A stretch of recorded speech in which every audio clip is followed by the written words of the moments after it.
Where constant communication often equates to success, we are taught to speak up, voice our opinions, and be heard. However, what if true influence isn't found in how much we speak, but in how carefully we choose our words? What if the ability to say less could actually be the key to making a greater impact in both our personal and professional lives? This book challenges the common belief that more words lead to more influence, offering a transformative perspective on communication. It's not about speaking less for the sake of silence, but about speaking with purpose, precision, and intentionality. The goal is to help you refine your ability to communicate effectively, ensuring that each word you say carries weight and contributes meaningfully to the conversation. As you move through the chapters ahead, you'll uncover practical strategies for mastering the art of speaking with impact.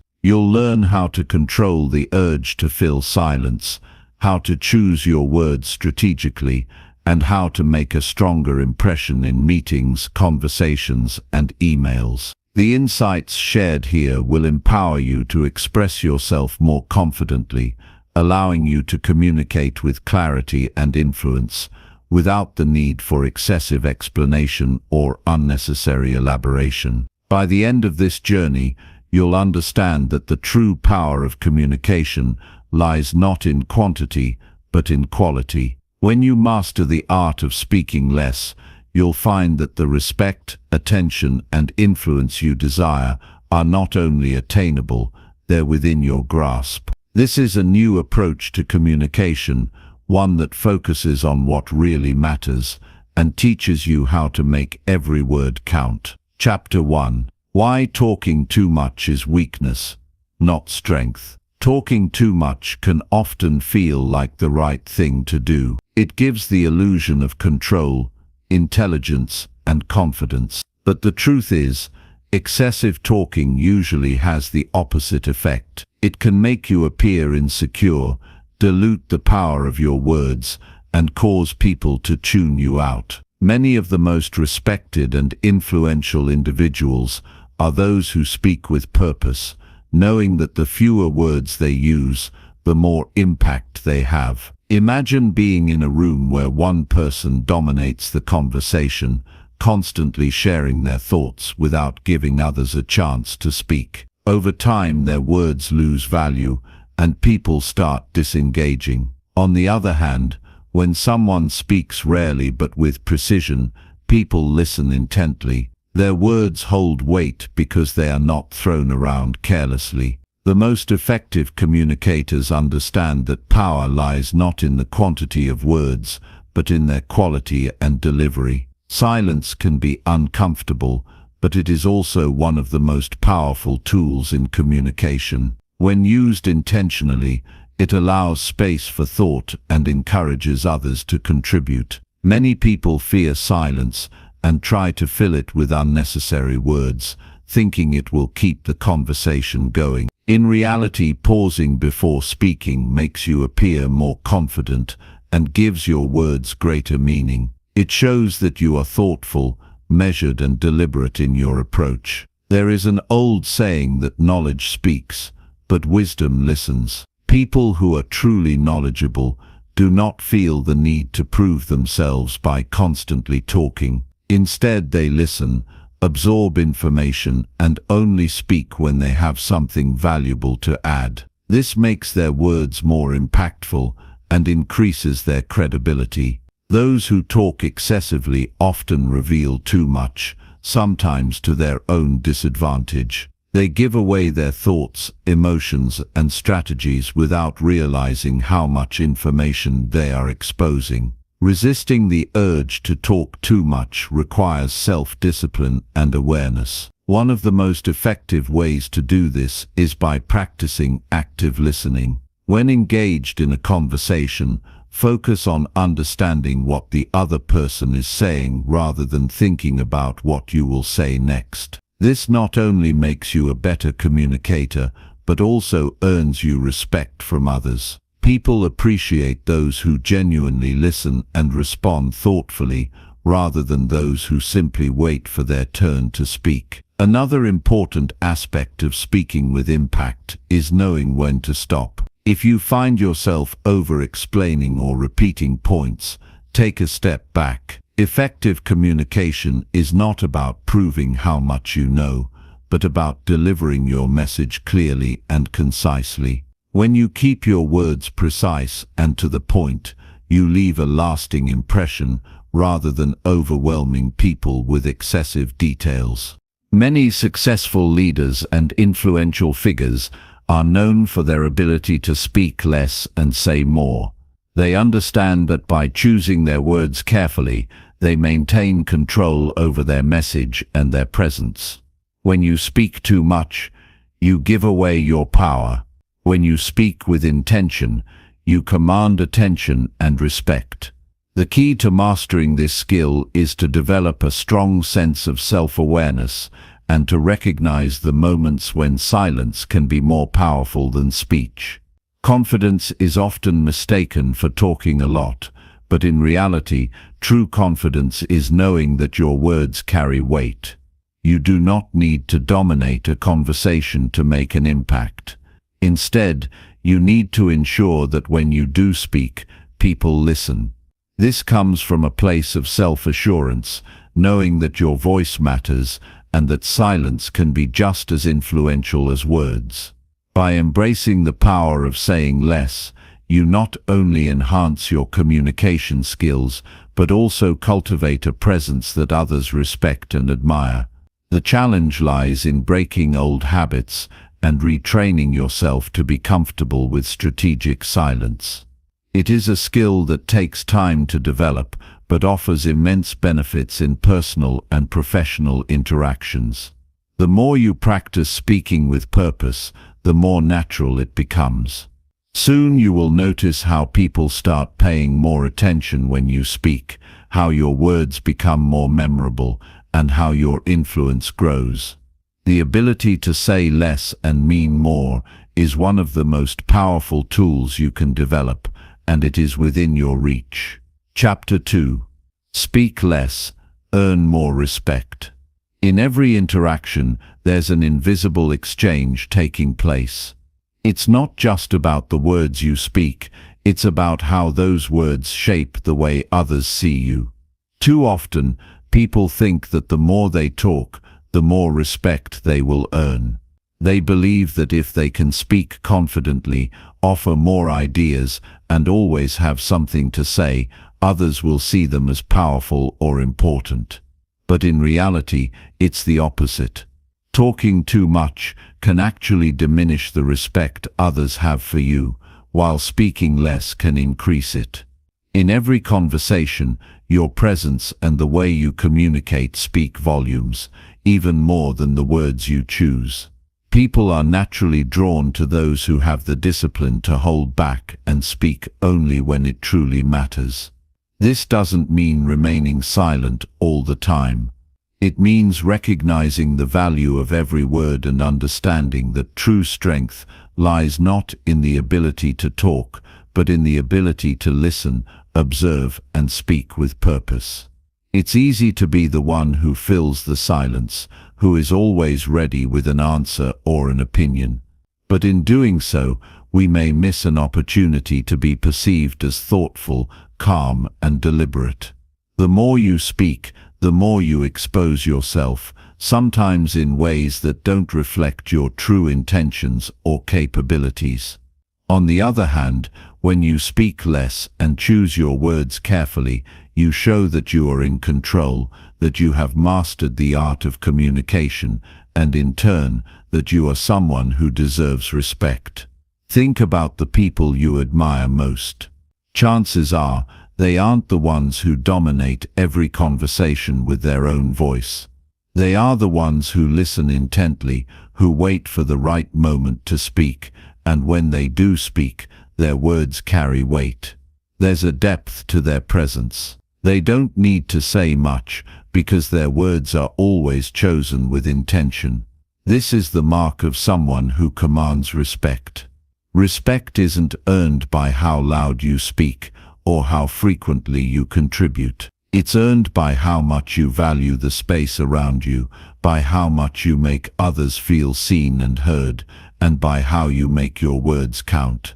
When you give others the chance to express themselves, you're showing that you value their opinions. When you speak less, you create room for those around you to rise. People appreciate being listened to, and in turn, they respect those who know how to listen. Imagine walking into a room full of people where one person is constantly talking, jumping from topic to topic, unable to stop themselves from filling every moment with their own voice. Now picture someone else in that room, someone who speaks only when they have something important to add, who carefully considers their words before speaking, and who doesn't feel the need to fill every silence. Which person do you gravitate toward? Which one do you trust more? The answer is clear. The person who speaks less is the one who stands out, who commands attention, and who earns respect. This isn't just a theory. It's something that can be seen in action every day.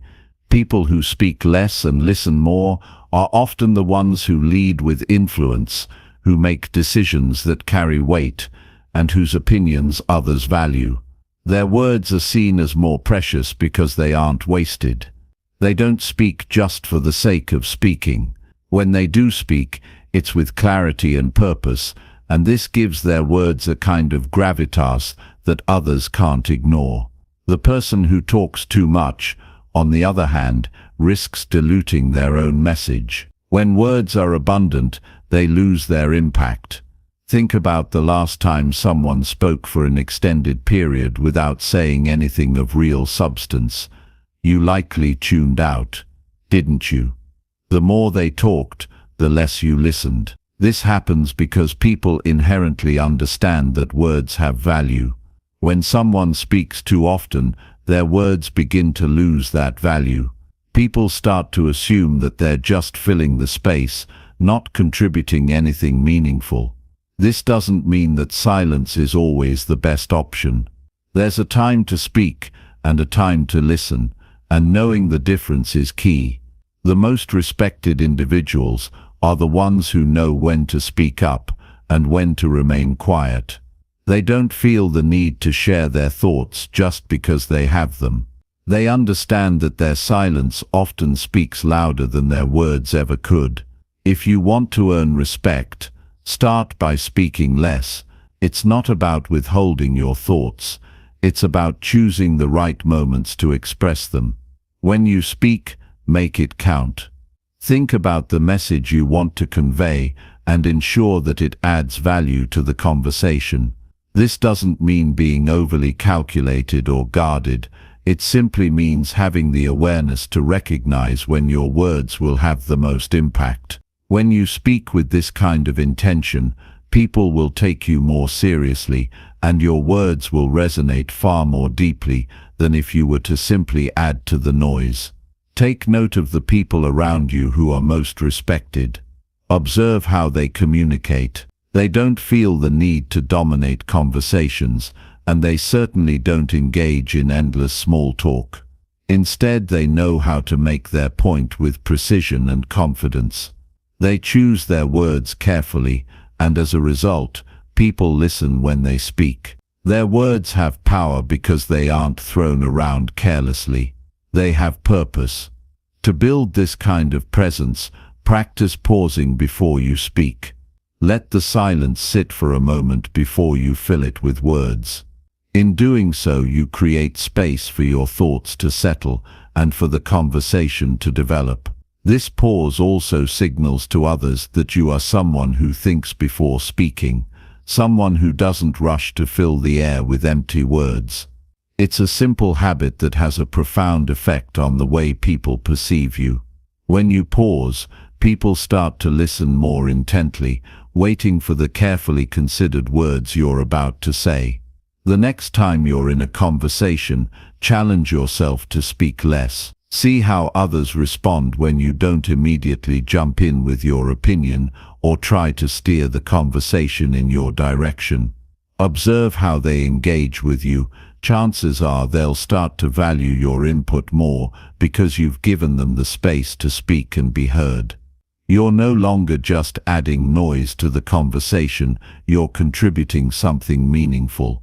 By speaking less and listening more, you start to transform the way you communicate. You stop trying to prove your worth with every word, and instead start letting your presence, your silence, and your thoughtful contributions earn the respect of those around you. People won't remember the many things you said, but they'll remember the few moments when your words truly mattered. And in the end, that's what makes all the difference. Chapter 3. The magic of pausing before you speak. There's something profoundly powerful in a moment of silence. We often rush to fill every gap in conversation with words, thinking that silence feels awkward or uncomfortable. But silence, when used correctly, is not only comfortable, it's effective. In fact, pausing before speaking can completely transform the way you communicate, the way others perceive you, and the impact of your message. Every conversation has a rhythm, and when you learn how to pause, you allow that rhythm to settle. A pause is not a sign of hesitation or weakness, it's a deliberate act of control, a conscious decision to wait and gather your thoughts before responding. It's in those quiet moments that clarity emerges, allowing you to speak with purpose rather than rushing to fill the air with unnecessary noise. Think about any time you've been in a conversation with someone who pauses before responding. It doesn't matter if they're answering a question or making a statement. That pause creates an air of anticipation. You start to wonder what they're going to say next, because they've given you the impression that their words are valuable. They aren't just speaking to speak, they are speaking to make an impact. When you learn the magic of pausing before you speak, you stop being a reactive participant in conversations. Instead, you become an active creator. You don't just respond to what's being said, you take a moment to consider how your words will fit into the conversation. This pause allows you to approach communication from a place of control, clarity, and intentionality. You're no longer reacting to the conversation, you're shaping it with every word you speak. The world around us is filled with noise.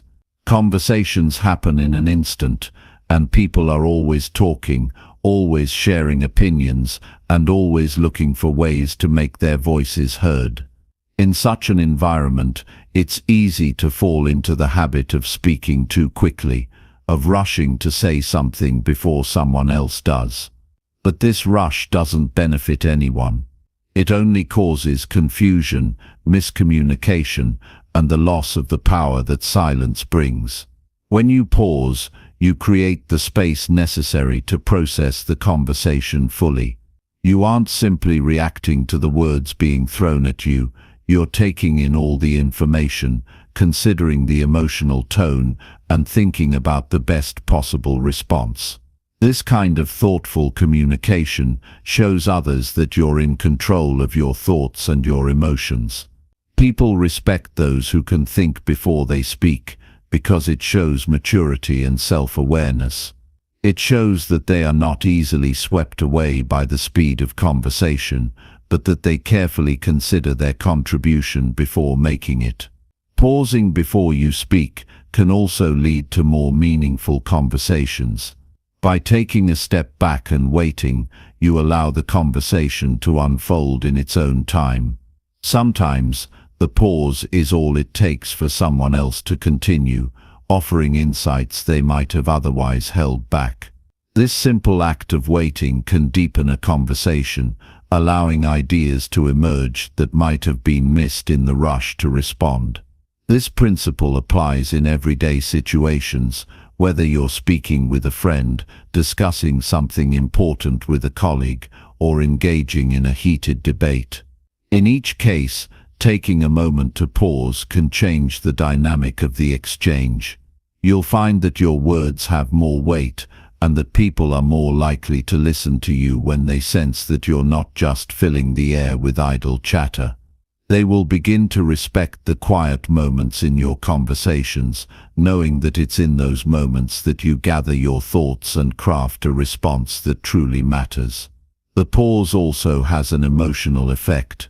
When you take a beat before speaking, it sends a message that you are not easily swayed by emotions or the pressure to respond. Whether it's a stressful situation or a casual chat, this pause allows you to choose your response thoughtfully rather than reacting impulsively. It's the difference between speaking out of frustration and speaking from a place of calm, measured confidence. In tense moments, the pause is a game changer. Have you ever been in a disagreement where emotions were running high? It's easy to get swept up in the heat of the moment and say things you don't mean.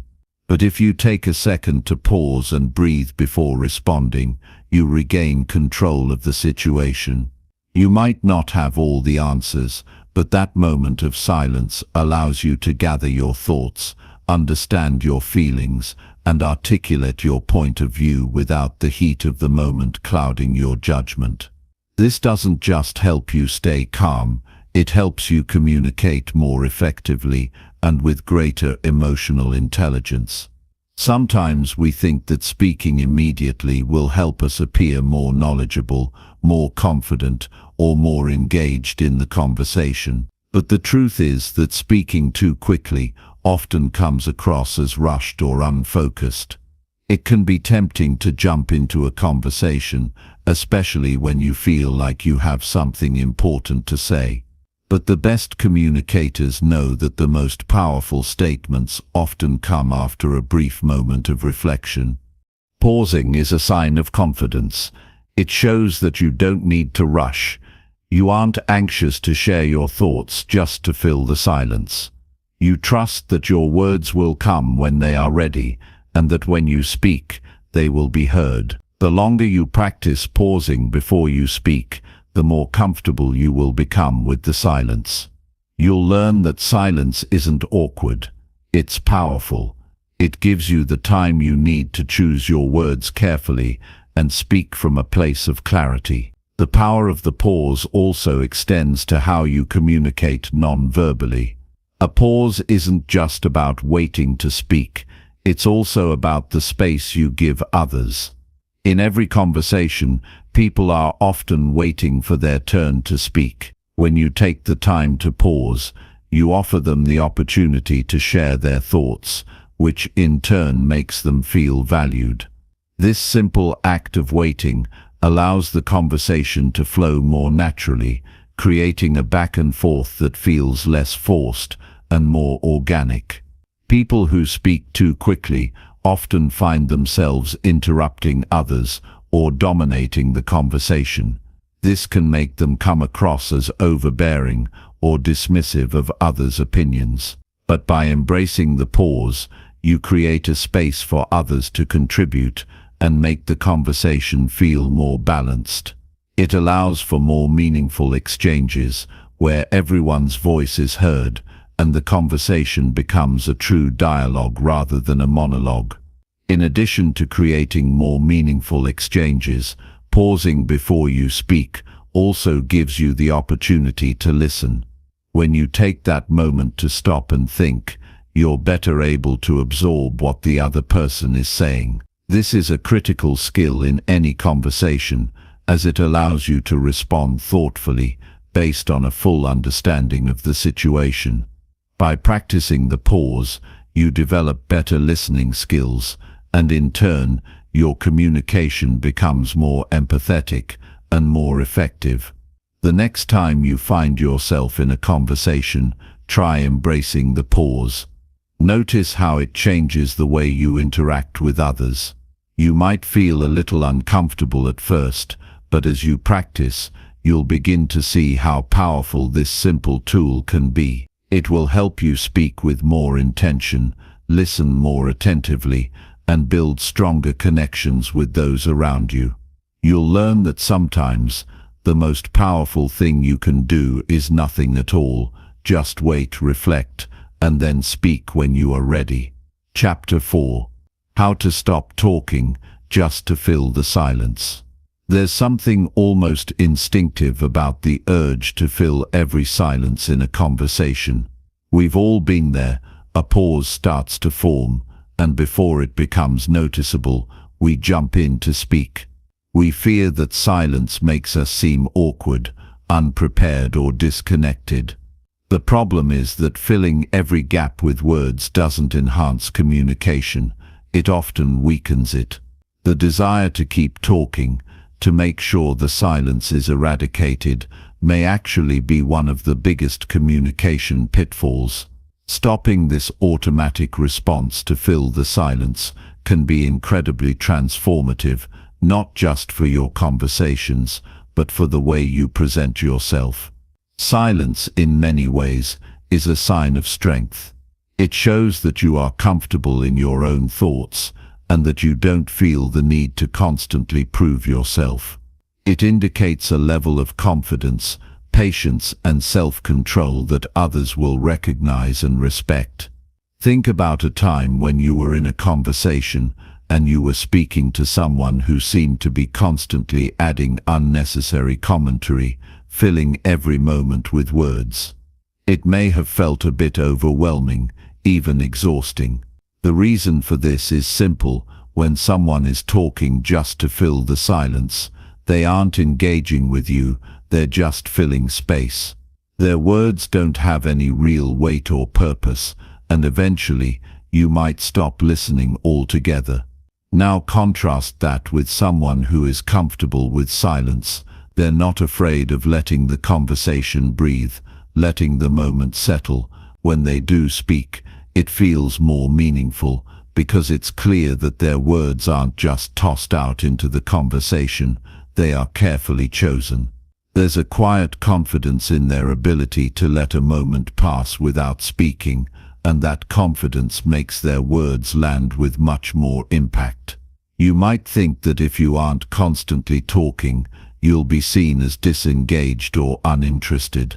In fact, the opposite is true. When you resist the urge to speak just to fill the space, it shows that you are present and mindful of the flow of the conversation.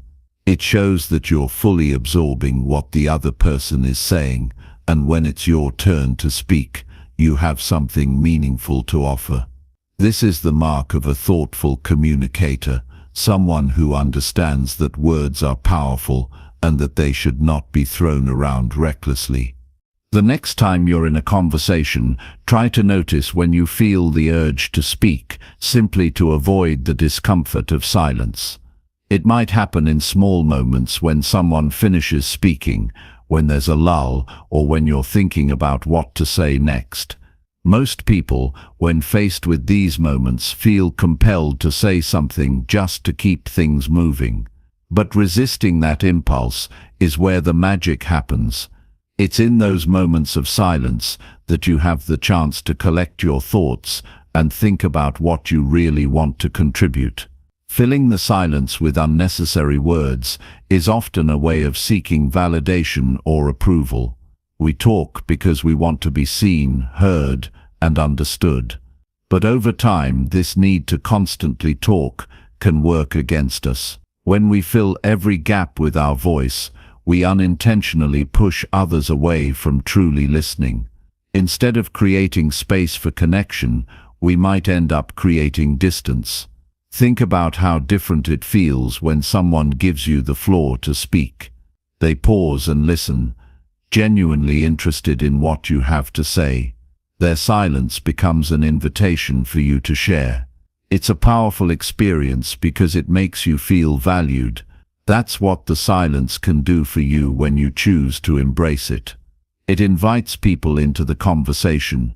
It makes others feel that their words are just as important as yours, and this sense of mutual respect is key to building stronger, more meaningful relationships. When you stop talking just to fill the silence, you also open yourself up to the possibility of truly hearing what others have to say. Many times, the best ideas and insights come not from what you say, but from what you allow others to express. The longer you wait before speaking, the more likely you are to hear something valuable that might have gone unnoticed if you'd been talking over the other person. This kind of active listening allows you to connect with people in a deeper way, making your conversations not just about exchanging words, but about truly understanding one another. It's important to remember that silence is not the same as disengagement. There's a big difference between being quiet because you're lost in your thoughts and being quiet because you're simply not interested. When you embrace silence in conversations, it signals to others that you are fully present. You're not trying to rush the exchange or force your thoughts into the conversation. Instead, you're listening, reflecting, and offering a response that is thoughtful and relevant.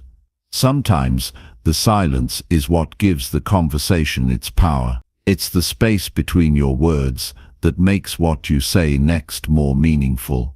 When you speak after allowing the silence to stretch for a moment, your words carry more weight. People will be listening more intently, not only because you've created the space for them to focus, but also because they recognize that you aren't speaking just for the sake of speaking. There's a wisdom that comes with silence. When you're comfortable with silence, you show that you are in control of your thoughts and your reactions. You don't feel the need to rush, to cover every moment with words, or to express every passing thought. You become more deliberate, more measured in how you communicate. This kind of self-control is something that others will notice, respect, and begin to admire.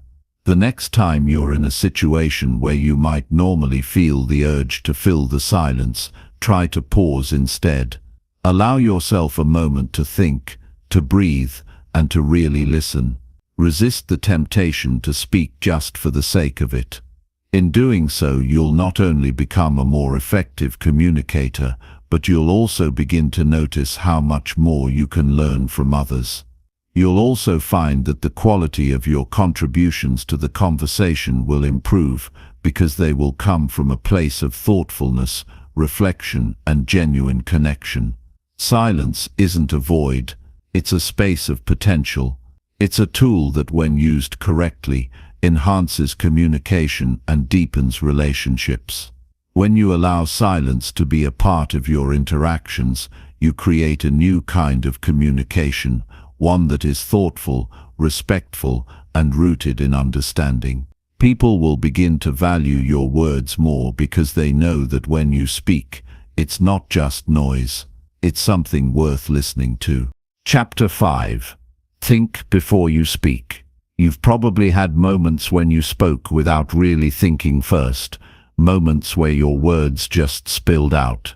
Maybe it was in a heated conversation, a nervous moment, or just one of those times when you felt compelled to say something, even though you weren't sure if it was necessary. In those instances, your words might have lost their impact, or worse, caused a misunderstanding. The truth is, speaking without thinking can lead to consequences you didn't intend, whether it's damaging a relationship, creating confusion, or simply missing the mark.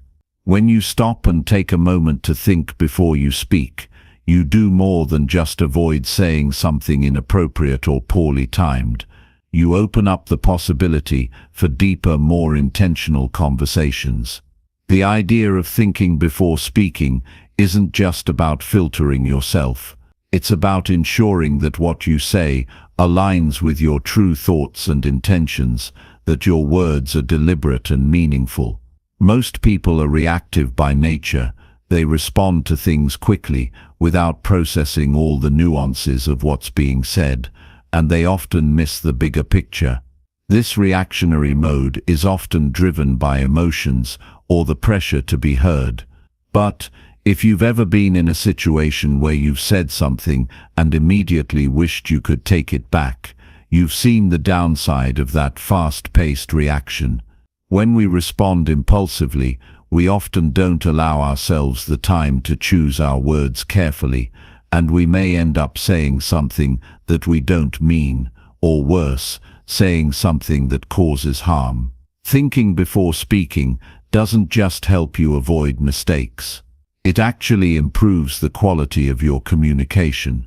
When you take a moment to pause, you open yourself up to more thoughtful responses. You give yourself a chance to consider the situation fully, to absorb what the other person is saying, and then choose a response that is purposeful and meaningful. This kind of thoughtful communication has a much greater impact because it is grounded in self-awareness and clarity. By taking the time to think before speaking, you also gain control over the conversation. Conversations can easily spiral into misunderstandings or arguments when people speak impulsively or emotionally. However, when you remain calm, take a breath, and process the situation before responding, you avoid getting caught up in the heat of the moment. You create space for a more measured response, one that shows you are fully present and in control of your emotions. This is powerful because it demonstrates emotional intelligence and maturity. When you think before speaking, you're also protecting yourself from saying something you might regret later. How many times have you heard someone say, "I didn't mean to say that," or "I didn't think it through"? These are common phrases because people often speak without first considering the consequences of their words. When we're impulsive, we don't stop to ask ourselves whether what we're saying is helpful, necessary, or even accurate. But if we train ourselves to take a moment before speaking, we can avoid these knee-jerk reactions and instead engage in conversations that are more productive, respectful, and true to our intentions. A simple pause before speaking also gives you the opportunity to consider the feelings of others. Every word we speak has the potential to affect someone, whether we realize it or not. If you take the time to think about what you're about to say, you're more likely to speak in a way that is considerate and empathetic. Instead of just spitting out whatever comes to mind, you can ask yourself, will this be helpful? How will this make the other person feel? Am I being honest, or am I saying this just to be heard? These questions allow you to communicate with a level of mindfulness that strengthens your relationships and builds trust. This habit of thinking before speaking also helps you avoid misunderstandings. When you rush to respond, you may miss critical details in the conversation, leading to responses that don't address the real issue. By taking time to process what's been said, you ensure that your words are relevant and on point. The more you practice this, the more naturally it will come to you. You'll find yourself giving more thoughtful responses that show you are actively listening and engaged in the conversation. Being a good communicator isn't just about having the right words to say. It's also about knowing when to speak and when to listen. Taking a moment to think before you respond is as much about being a good listener as it is about choosing the right words. It allows you to absorb the full context of the conversation, to understand the emotions behind the words, and to make sure your response is aligned with what's truly important. This way, your words come from a place of understanding, not assumption or quick judgment. In a world where speed is often valued over thoughtfulness, taking time to reflect before speaking might seem like a luxury. But the truth is, this pause isn't a waste of time. It's an investment in your communication. It's an investment in deeper connections, in creating conversations that are not just about exchanging words, but about understanding one another at a deeper level. The more you practice thinking before speaking, the more you'll notice that your words carry more weight, your conversations are more fulfilling, and your relationships are strengthened. Thinking before speaking also means recognizing that silence is an important part of the conversation. It's not about filling every second with words. It's about creating space for your thoughts to settle, for the other person to speak, and for a more balanced dialogue to emerge. Many of the most effective communicators are those who speak less but say more. They understand the power of silence, the importance of timing, and the value of thoughtful, well-crafted responses. In practice, thinking before speaking doesn't have to be a long, drawn-out process. It's not about overthinking everything you say, but about giving yourself a moment to assess the situation and decide how best to engage. If you're in a conversation and something unexpected comes up, rather than immediately reacting, take a brief pause. Use that moment to assess the context, understand the emotions involved, and decide how your response can add value. This slight delay in speaking can be the difference between a productive exchange and a conflict. The more you practice this habit of thinking before speaking, the more natural it will feel. Over time, it will become second nature to pause and reflect before offering your thoughts. You'll begin to notice that your words have more impact because they come from a place of clarity and intention. You'll find yourself engaging in deeper, more meaningful conversations that leave both you and the other person feeling understood and respected. Mastering the art of thinking before speaking isn't just a way to improve your communication skills, it's a way to improve your relationships, your self-awareness, and your ability to navigate the complexities of life. It's a skill that will serve you in every situation, whether it's a casual chat with a friend, a work-related discussion, or a challenging conversation with a loved one. When you learn to pause, think, and then speak, you become a more effective communicator, a more thoughtful person, and a better listener. And in turn, you create conversations that matter. Conversations that build understanding, create connection, and foster trust. And all of that starts with a simple pause before you speak. Chapter 6. Cut the fluff, get to the point faster. There's something truly freeing about getting to the point quickly in a conversation, especially when it's done in a way that feels natural and deliberate. Too often, we fall into the trap of adding unnecessary details, throwing in extra words that don't really add value. It's like clutter, words that don't need to be there, but we feel compelled to use them anyway. The truth is, the more we can cut through the noise and get straight to the point, the more we can engage people, respect their time, and make a lasting impression. The ability to get to the point quickly isn't just about being concise, it's about being effective. It's about communicating in a way that respects your listener, that shows you value their time and attention. Think about the conversations that stick with you, the ones where someone has an idea or a point to make, and they don't hesitate. They deliver it clearly and confidently, without the excess. These conversations are memorable because they feel sharp, direct, and purposeful. On the other hand, consider how it feels when someone starts speaking and continues on and on, circling around the main point. It can be frustrating, right?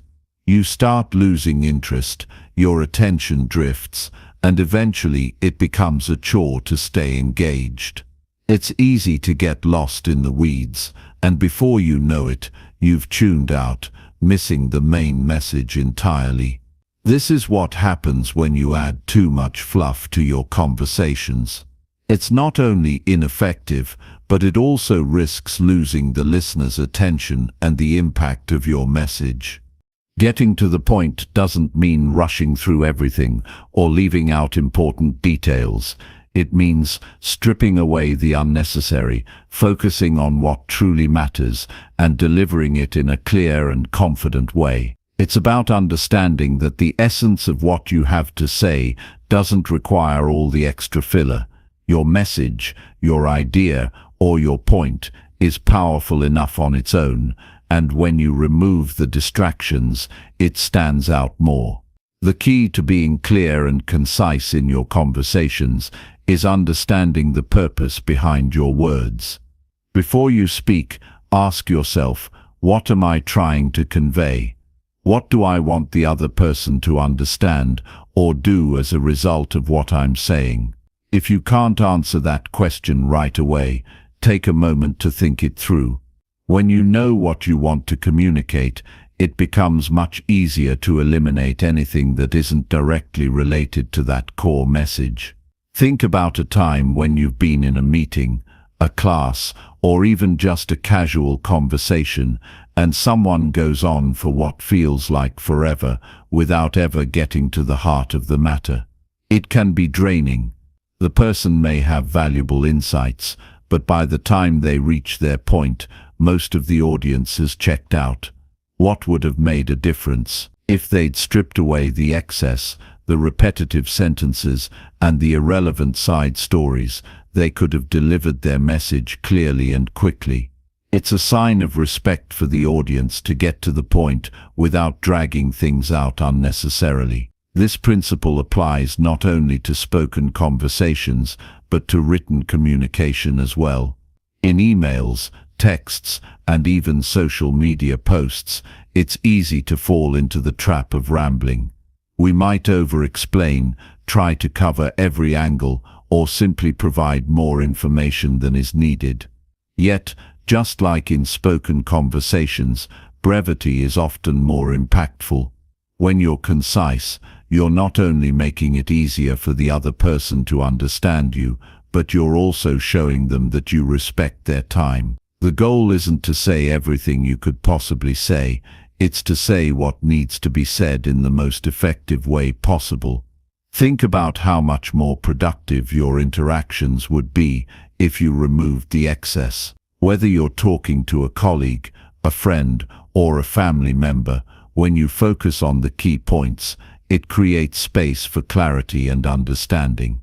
It also makes you seem more confident. People trust those who can express themselves succinctly, who can cut through the fluff and communicate directly. It shows that you value your own time and theirs. Being clear and concise also helps prevent misunderstandings. When you over-explain or give too many details, you run the risk of confusing the listener. They might become overwhelmed by the sheer amount of information and miss the important bits. The more straightforward you are, the less room there is for misinterpretation. The point you're trying to make becomes sharper, easier to understand, and ultimately more impactful. Of course, there are times when context and explanation are necessary. Some conversations require depth, details, and nuance. But even then, it's possible to get to the point first and then provide any necessary details afterward. For example, if you're explaining something complicated, start by giving a brief overview of the main idea. Then, if needed, dive into the specifics. This way, you've already established the core message, and your listener knows where you're headed. Another effective way to get to the point is to use examples or analogies that clarify your message without overloading it with extraneous information. Instead of over-explaining, you can provide a simple illustration that brings your point to life. A well-chosen example can speak volumes more than a long-winded explanation ever could. It makes your message memorable, relatable, and easier to understand. It's important to remember that getting to the point isn't about being blunt or dismissive. It's not about cutting off someone else's thoughts or rushing them along. It's about creating space for clear, intentional communication. It's about finding the balance between being succinct and being thorough. The goal is not to remove all the nuance or subtleties from a conversation, but to avoid unnecessary complexity that doesn't serve the main purpose of what you're trying to communicate. One way to practice getting to the point is to observe the moments when you feel yourself beginning to ramble. Notice when your thoughts start to wander, and when you begin adding unnecessary details that don't contribute to the conversation. Instead of simply following that instinct to fill the silence or explain more than is needed, Pause and refocus on your core message. Ask yourself, what's the one thing I want this person to walk away with? And then direct your words toward that. The more you practice getting to the point, the more natural it will feel. You'll begin to notice that your conversations are more efficient, your messages are clearer, and you're able to hold the attention of your audience better. You'll be able to express yourself with more confidence, and others will appreciate the directness and clarity you bring to the table.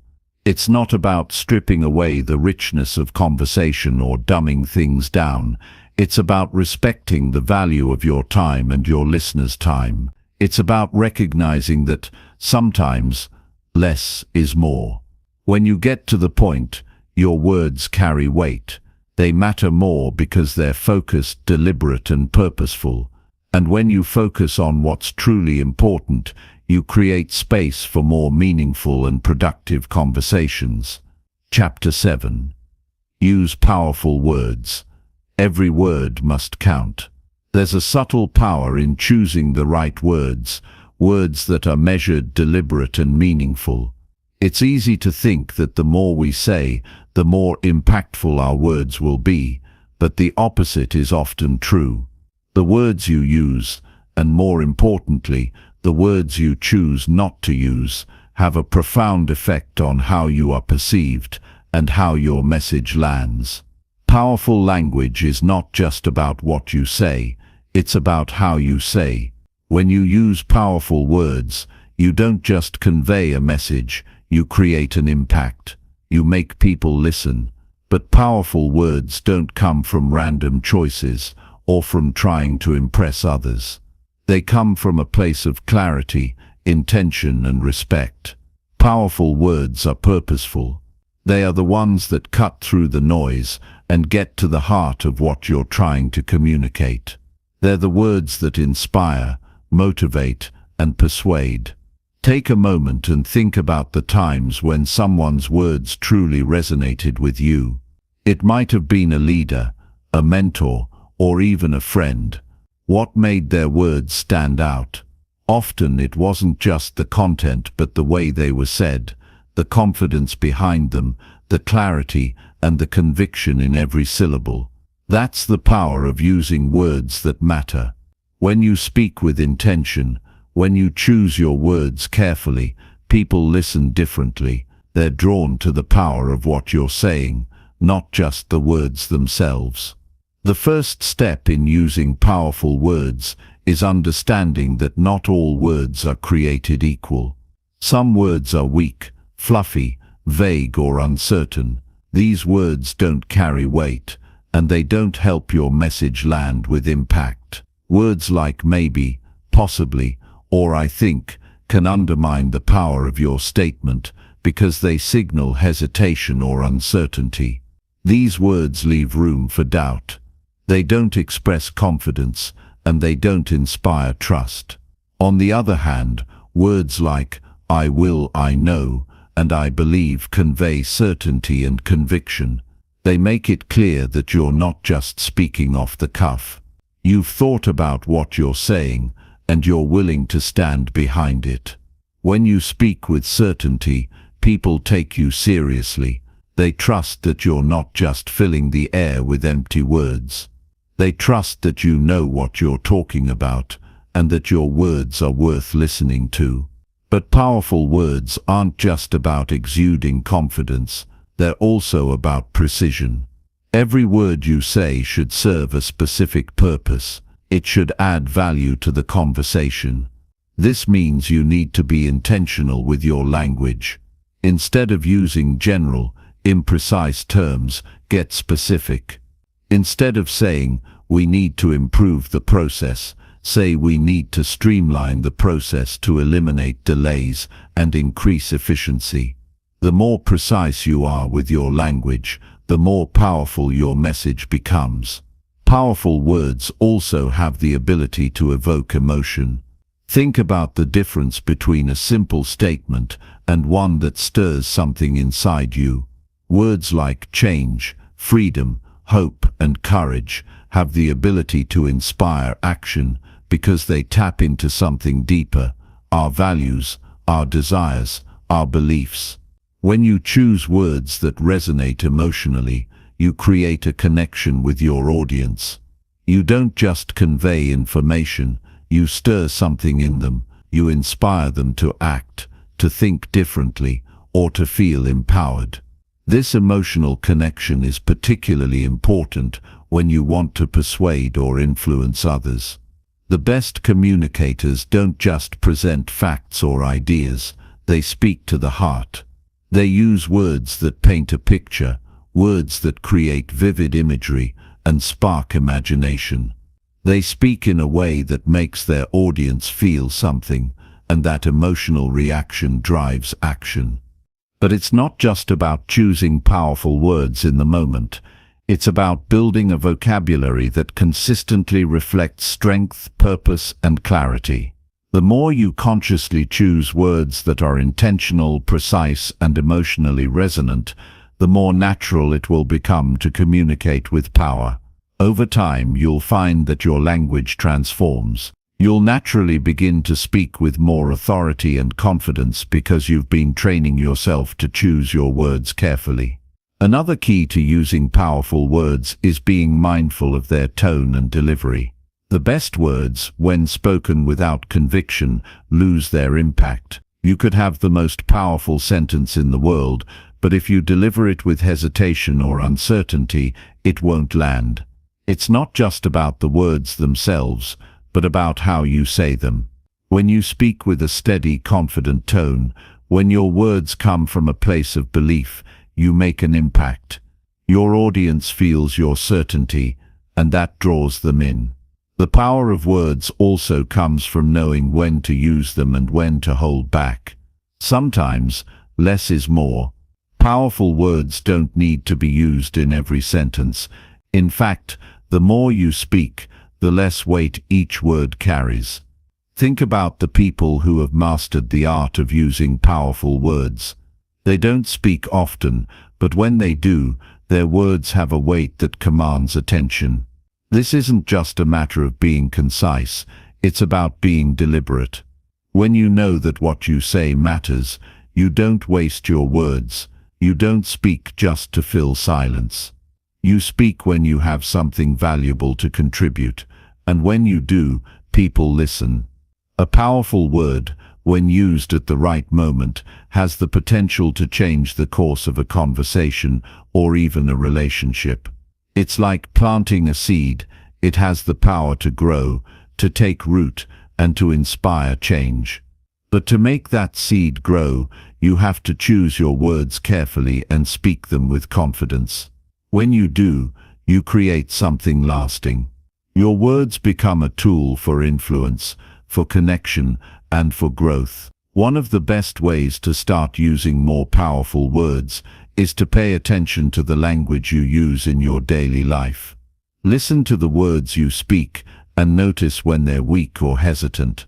Notice when you fall into the trap of using filler words or vague language. And then make a conscious effort to replace them with words that reflect confidence, clarity, and purpose.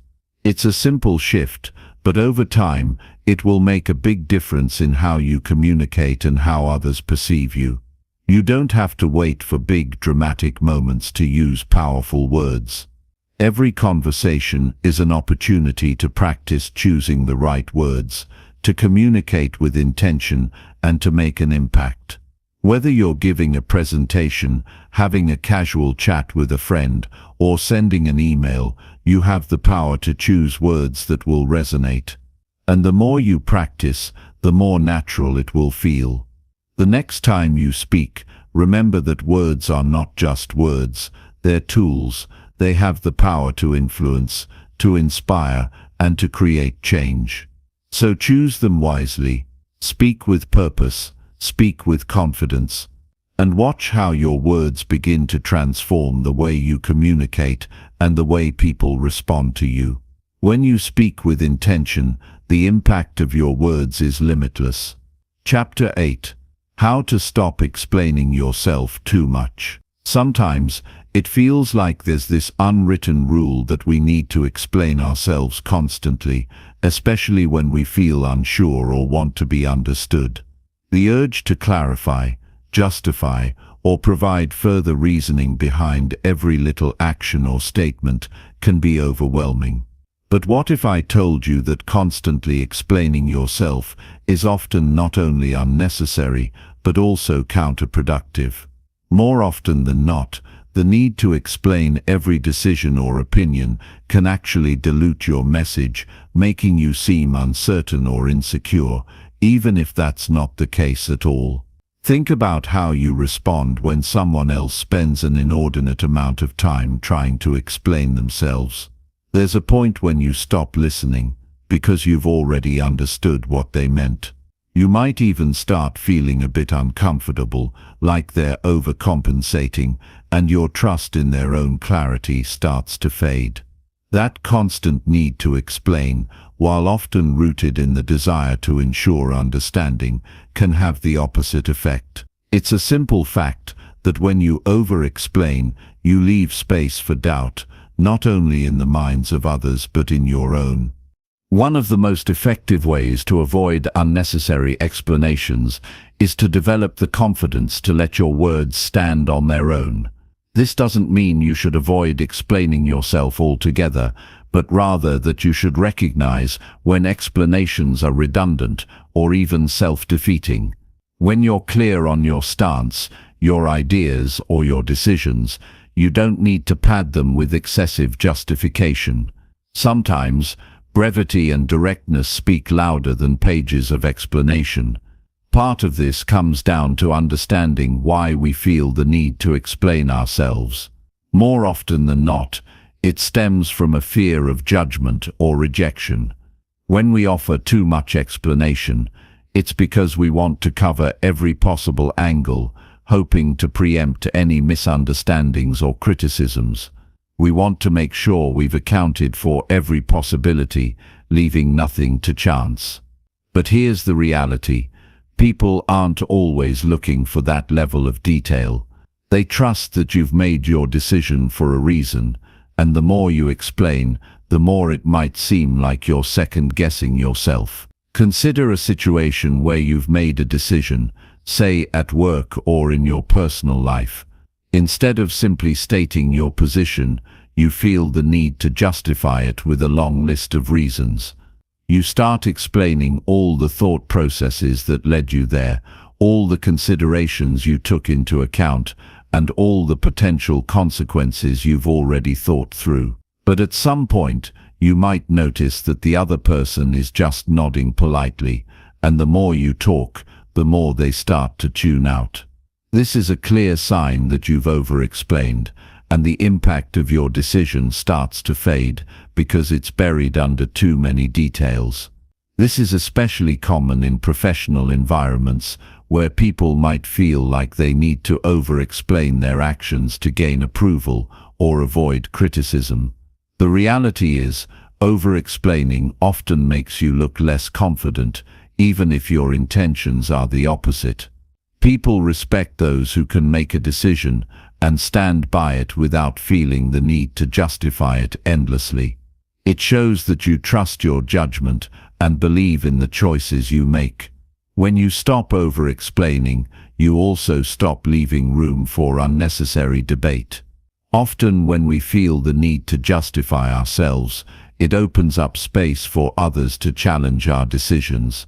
They see your uncertainty and feel encouraged to offer their opinions or corrections.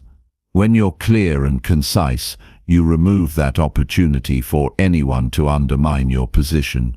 You're not asking for validation or approval, you're simply stating what you believe to be true, and that's powerful. To break the habit of over-explaining, you first need to become aware of when you're doing it. Pay attention to the moments when you feel that instinct to keep justifying yourself. Notice how you react when someone challenges you or questions your ideas. Do you feel the need to give a long list of reasons to back up what you've said? If so, pause for a moment. Recognize that you don't have to fill the silence with explanation. If you've already made your point, let it stand on its own. It also helps to remind yourself that the people you're talking to trust that you have valid reasons for your decisions, even if they don't fully understand them right away. Your confidence in your choices will often speak louder than any explanation ever could. The more you resist the urge to over-explain, the more people will respect your ability to make decisions and stand by them. Your words will have more impact because they won't be buried under layers of unnecessary justification. Another key element in avoiding over-explanation is learning how to embrace silence. Often we feel the need to explain ourselves because we fear the awkwardness that silence brings. We want to fill the space with more words, more details, more justifications to ensure the conversation doesn't stall. But silence can be powerful. It allows the other person to think and process what you've said. It allows them to respond more thoughtfully, instead of just reacting to the constant stream of words. The more you embrace the silence, the less pressure you'll feel to fill it, and the more room there will be for meaningful exchange. Additionally, over-explaining can sometimes stem from a desire to be understood or liked. We may think that the more we explain ourselves, the better people will understand us. But here's the truth: when you explain too much, you're actually giving up some of your own power. You're making your words less impactful because they've been watered down. Instead of explaining yourself to be understood, allow your actions and your decisions to speak for you. When you make choices with confidence and clarity, people will understand you, not because you've justified every move you've made, but because they respect the certainty with which you carry yourself. A huge part of overcoming the need to over-explain is recognizing that not everyone needs to know your reasoning. It's okay to keep some of your thought process to yourself. You don't owe everyone an explanation for every decision you make. If you're confident in your choices, you don't need to lay out the entire thought process behind them. Sometimes, a simple statement of your position is enough. If someone needs more information, they'll ask for it. And if they don't, it's a sign that they trust you to know what you're doing. The beauty of this is that once you stop over-explaining, you free up mental and emotional space. You stop putting so much energy into defending yourself and start putting that energy into creating, acting, and moving forward. The more you practice this, the more your confidence will grow and the less you'll feel the need to justify your choices.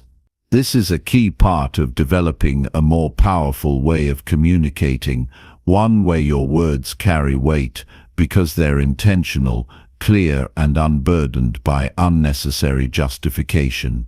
So the next time you feel the urge to explain yourself, take a deep breath and remind yourself that you don't need to justify your decisions or actions.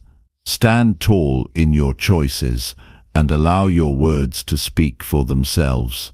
It's a small shift, but it can completely change the way you communicate and the way people see you.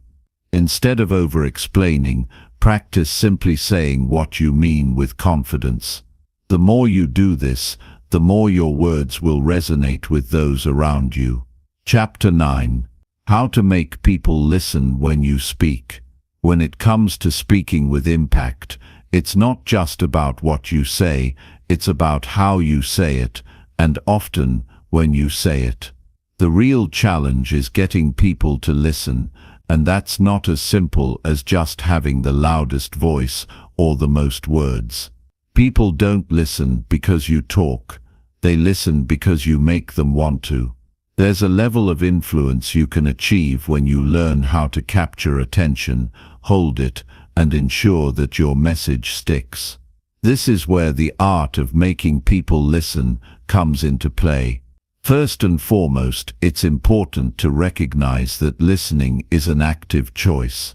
People don't automatically listen to everyone who speaks. They're selective.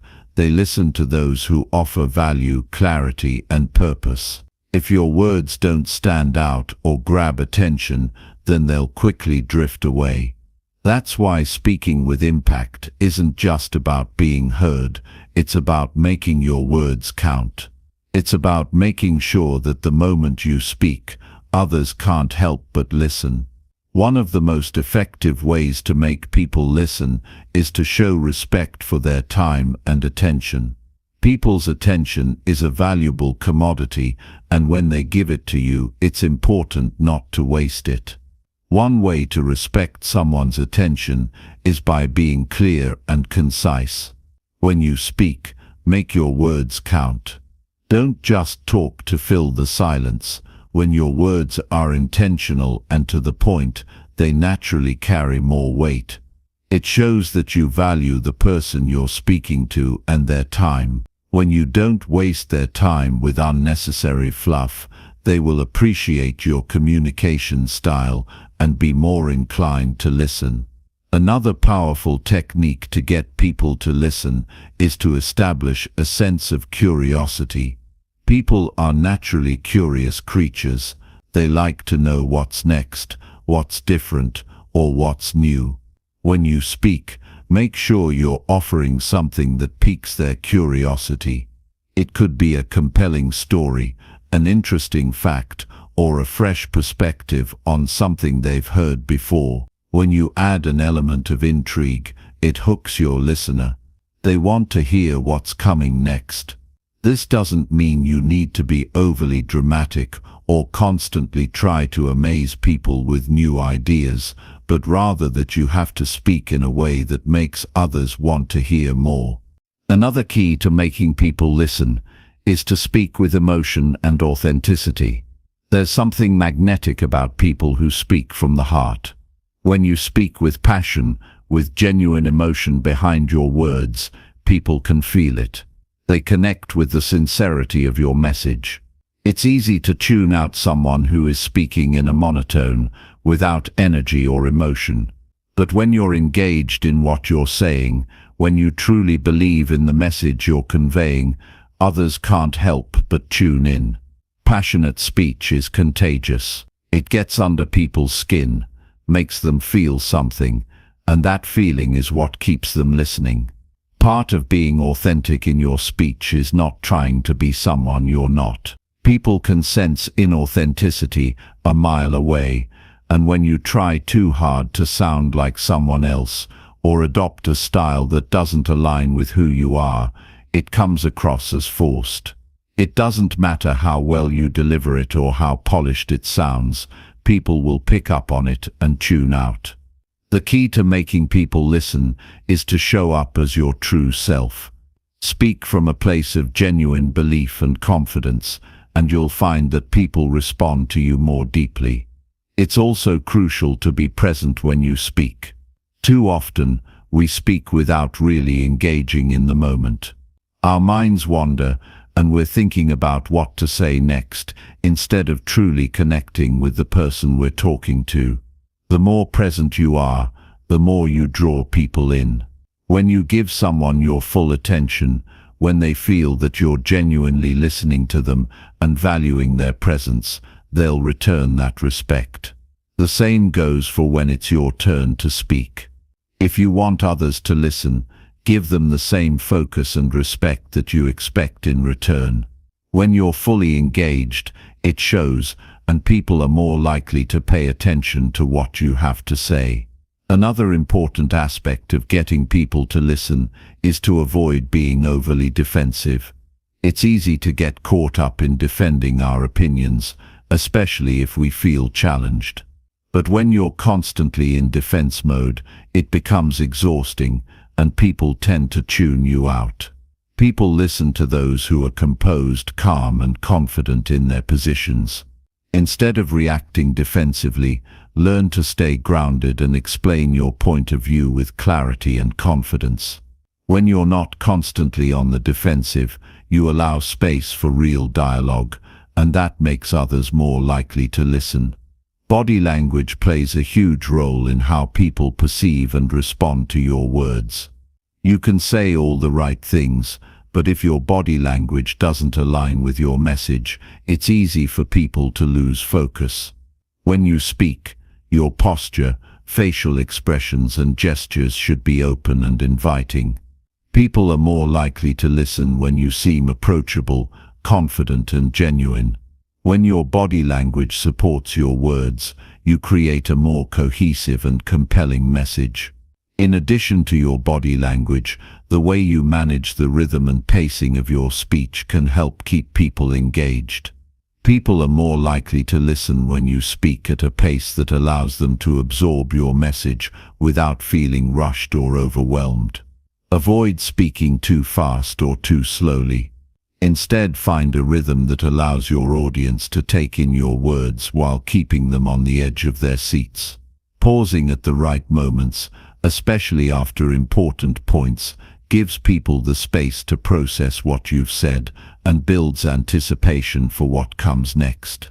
Silence, when used effectively, can be just as powerful as words. It's also helpful to remember that you don't have to say everything all at once. You don't need to fill every moment with words. If you have a compelling message to deliver, let it unfold naturally.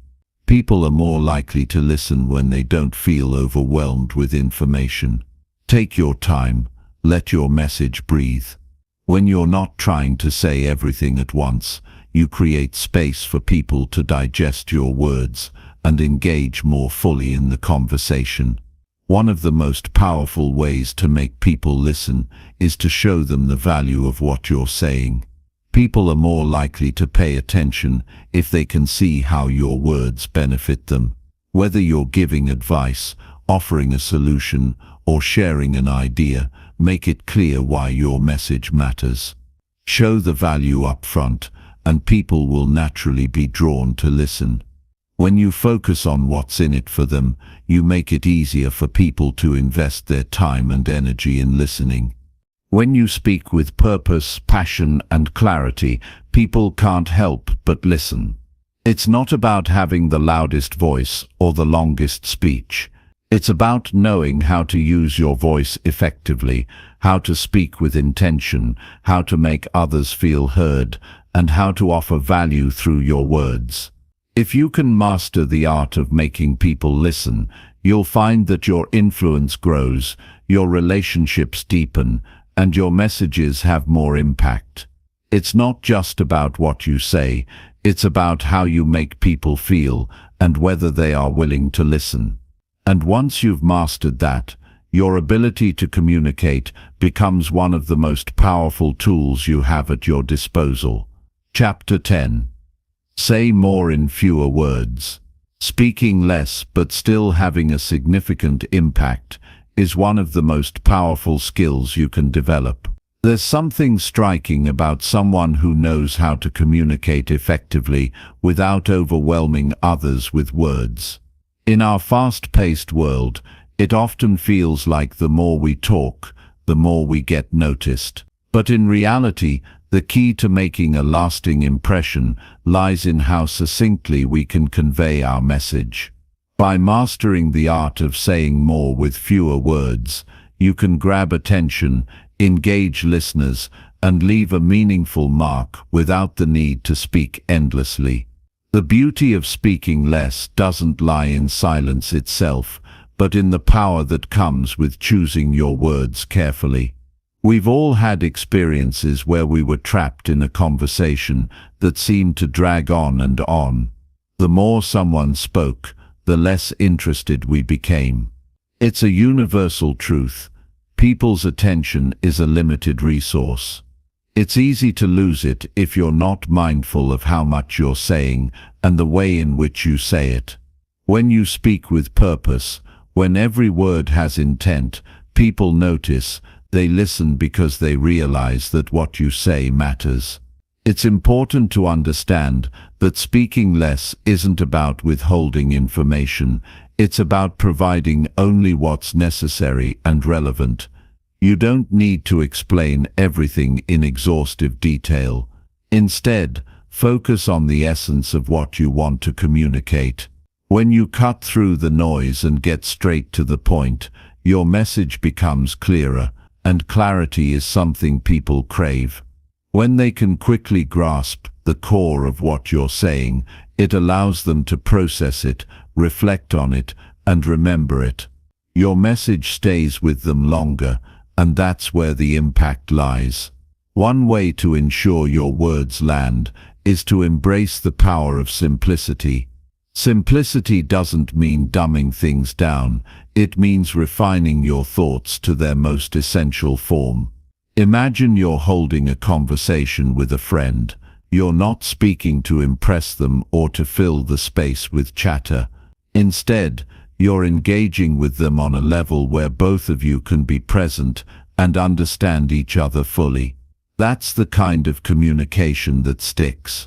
If you can take complex ideas and distill them into a few straightforward sentences, your words will have far greater impact than if you were to ramble on, over-explaining, or adding unnecessary qualifiers. It's about recognizing that less truly is more. When you strip away the excess, what remains is stronger. This applies not only to the content of what you say, but also to the way you say it. In a world filled with noise and distractions, brevity is a breath of fresh air. People are constantly bombarded with information from all sides. What they really need are messages that cut through that noise and offer them something valuable. A message that's succinct, relevant, and to the point has the ability to stand out in ways that long-winded explanations simply cannot. In many cases, people listen more closely when they know you aren't going to waste their time. Think about it. When someone speaks to you for an extended period, how often do you find yourself zoning out or losing interest? It's human nature to drift when the message is long-winded. But if someone is able to express their thoughts concisely, you're more likely to tune in and pay attention. The efficiency of their communication commands respect. By learning how to say more in fewer words, you become a speaker who grabs attention, holds it, and delivers the message that matters. At the heart of speaking less, but having greater impact, is an understanding of your audience. Consider who you're speaking to and what they need from the conversation.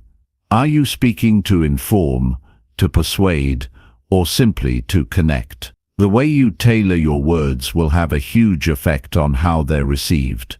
For example, if you're trying to persuade someone, you don't need to bombard them with every possible piece of information.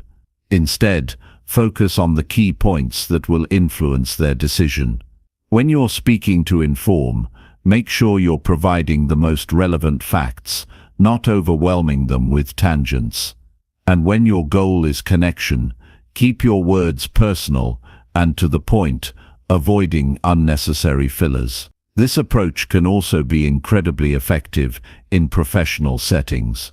Whether you're leading a team, presenting an idea to a client, or speaking in a meeting, your ability to communicate clearly and succinctly will set you apart. People respect leaders who can communicate their thoughts with precision, without getting bogged down in unnecessary details.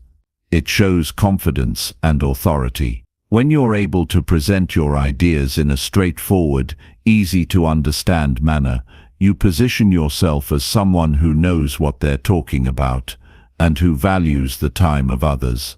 This isn't just a skill for leaders, it's a skill for anyone who wants to make an impact in their personal and professional relationships.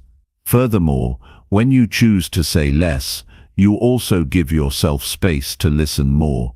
Often, the most powerful communicators are those who spend as much time listening as they do speaking. Listening actively allows you to understand others more deeply, which in turn enables you to respond more thoughtfully. By being present in the conversation, you'll be better equipped to offer relevant insights, ask meaningful questions, and contribute in ways that are truly impactful. This balance between speaking and listening creates a dynamic that fosters trust and respect, which strengthens your connections with others. Being mindful of your speech also means choosing your timing wisely. Sometimes, the best way to make an impact is not to say anything at all. There's power in silence. Pausing for a moment before you speak allows your words to have weight. It gives people time to absorb what you've said before moving on to the next point. Pausing can also serve as a signal that you have something important to say, which can draw people in and make them listen more closely. Timing your words in such a way that you're not speaking over someone else or interrupting the flow of a conversation can make your message feel more intentional and more appreciated. The same principle applies in written communication. Whether it's a text message, an email, or a social media post, the power of brevity cannot be overstated. In today's world, where people are inundated with messages from every direction, a concise, well-crafted message stands out. You don't need to over-explain or over-elaborate. Be clear, be direct, and leave room for the other person to engage. When you give them the space to think, to respond, and to contribute, you're creating a more effective dialogue. Saying less doesn't mean saying nothing. It means being intentional with every word you choose. It's about recognizing that each word has value and should be used purposefully. When you speak less but say more, you show that you respect your audience, your time, and your message. You prove that you understand the power of language, and you know how to wield it with precision. As you practice this skill, you'll find that your communication becomes stronger, more impactful, and more effective in all aspects of your life. The beauty of speaking less is that it gives you the power to leave a lasting impression, one that is thoughtful, meaningful, and most importantly heard. Chapter 11. The power of not replying immediately. There's something powerful about knowing when to stay quiet.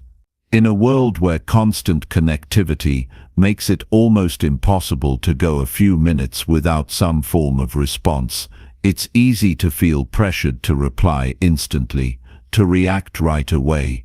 But there's immense value in choosing not to speak immediately. When we pause before responding, we create space for clarity, thoughtfulness, and a deeper connection with the conversation at hand. In many situations, responding right away can lead to rushed answers or reactions driven by emotion rather than wisdom. How often do we wish we had taken a moment to consider our words carefully before saying something we regret? The instinct to answer immediately often comes from the desire to appear knowledgeable or to avoid an uncomfortable silence, but in truth, that desire can undermine our ability to communicate effectively. The power of taking a moment to pause gives us the opportunity to calm our minds and think through our response before committing to it. It's a way to ensure that our words are well thought out, intentional, and in line with the message we wish to convey. This pause doesn't need to be long or awkward, but it's a powerful act of discipline. It's about training yourself to resist the knee-jerk urge to fill every silence. By not jumping in the moment someone finishes speaking, you show that you are actively listening, not just waiting for your turn to talk. You also give yourself the chance to respond from a place of clarity, not impulse. Silence allows you to process what was said, to gauge the tone of the conversation, and to choose your words with care. It prevents misunderstandings and helps you avoid unnecessary conflict. The habit of not replying immediately isn't just about holding back your words, it's about cultivating an awareness of the dynamics of a conversation. When you don't rush to speak, you give others the space to express themselves fully. Sometimes, people don't need an immediate answer, they need to be heard. By allowing a moment of silence to linger, you invite deeper reflection, both in yourself and in the person you're engaging with. This pause creates a space where more meaningful communication can take place, as it allows everyone involved to process and contribute thoughtfully. In difficult or emotionally charged conversations, the value of silence cannot be overstated. When emotions run high, it's easy for things to spiral out of control. Our minds race, and we feel the impulse to defend ourselves or react to what has been said. But responding immediately often exacerbates the situation. By taking a pause, you give yourself the chance to cool down, to put your emotions in check, and to approach the conversation with a clear mind. This moment of silence is not weakness. It's strength. It's an act of self-control, of maturity, and of emotional intelligence. Silence also gives the other person the opportunity to reflect. How often have we been caught in a conversation where we were rushing to get our point across, only to realize that we had missed an important detail or failed to consider the other person's perspective? When we don't reply right away, we allow the conversation to breathe, creating a space for greater understanding to emerge. Sometimes, a pause gives the other person the time they need to reconsider their own words, to realize something they hadn't initially thought through, or to provide you with a deeper explanation that enriches the conversation. This idea of the powerful pause extends beyond direct conversation. In meetings, whether at work or in personal settings, the same principle applies. When a question or comment is directed at you, rather than immediately blurting out a response, take a moment to collect your thoughts. This simple act communicates a sense of confidence and control. It shows that you are not rushed, and that you're not speaking just for the sake of filling the space. Instead, you are pausing to consider how best to contribute to the discussion, ensuring your input is meaningful and relevant. Silence can also serve as a powerful negotiation tool. If you're in a situation where you need to make a decision or negotiate terms, not replying immediately can shift the dynamic in your favor. When you take a moment to pause, you show that you are weighing the options, not just agreeing to whatever is presented.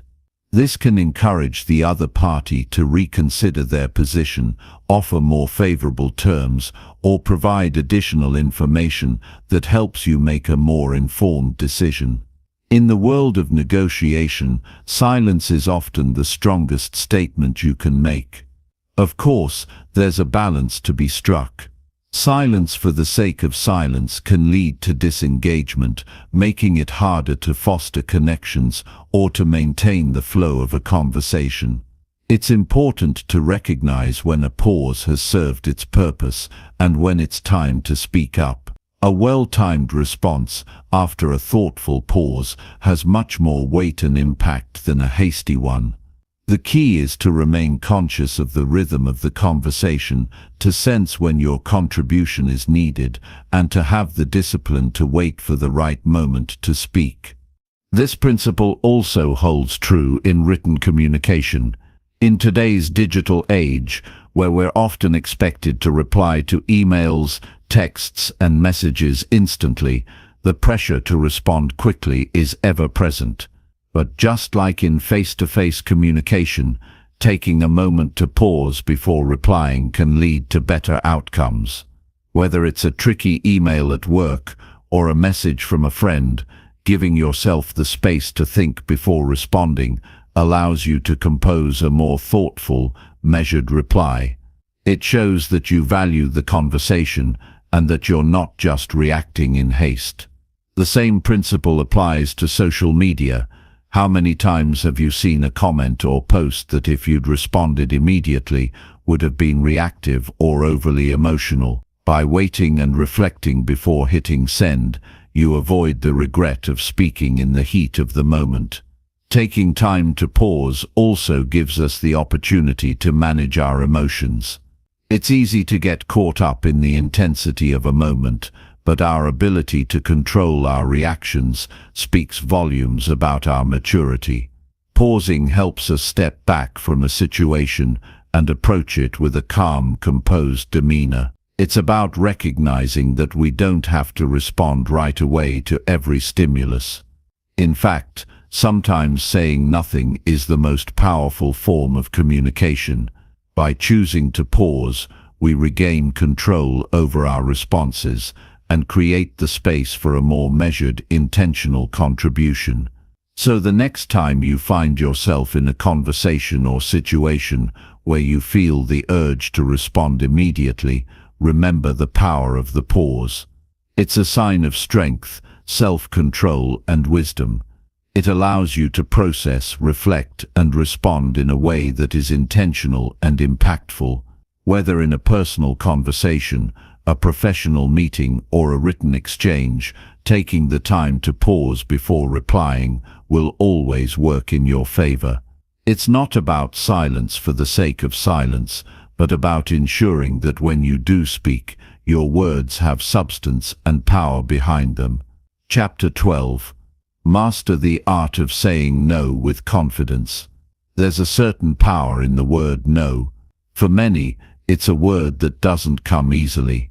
We've all been there, feeling the weight of saying no to someone, worrying about disappointing them, or fearing that our refusal will damage the relationship. We might find ourselves saying yes to things we don't want to do, or that we don't have time for, just to avoid the discomfort of saying no. But the truth is, learning to say no is one of the most important skills you can develop, not only for your own well-being, but for the respect you deserve from others. Saying no isn't about being rude or rejecting others. It's about setting boundaries, respecting your own needs, and understanding your priorities. It's a form of self-care, discipline, and emotional intelligence. When you say no, you're creating space for what truly matters in your life. You're saying yes to yourself, to your goals, to your time, and to your energy. It allows you to focus on what's important, rather than constantly giving in to the demands and expectations of others. For many people, the fear of saying no stems from a place of insecurity. We worry that others will think we're selfish, rude, or unhelpful. The truth is, though, saying no doesn't make you a bad person. In fact, it can make you a stronger, more respected individual. People who can set clear boundaries are often seen as more confident, more reliable, and more focused. It's not a rejection of the other person or their needs, but rather an affirmation of your own needs and limits. Saying no also creates space for more authentic, meaningful relationships. When you're constantly saying yes to things you don't want to do, you're spreading yourself thin and likely not giving your best to any one thing. By saying no, you're protecting your energy and resources, ensuring that when you do engage with others, you're doing so with full presence and genuine interest. This leads to stronger, more respectful connections because you're not overcommitting or being stretched too thin. It's easy to slip into the habit of saying yes without really considering if it's the right thing for you. The pressure to please others or to avoid conflict can lead us to agree to things we don't truly want or need to do. But every time we say yes when we should say no,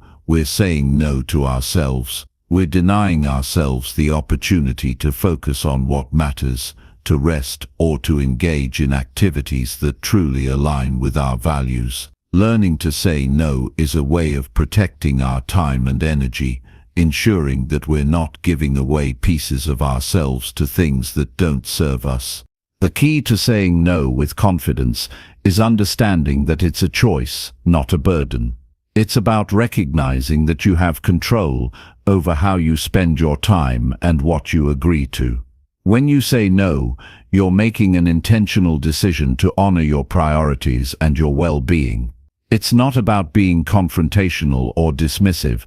It's about asserting your boundaries in a healthy, respectful way. You can say no without explanation or guilt, and that's something that takes practice. The more you do it, the easier it becomes. A simple way to approach saying no is to recognize that it doesn't require a lengthy explanation.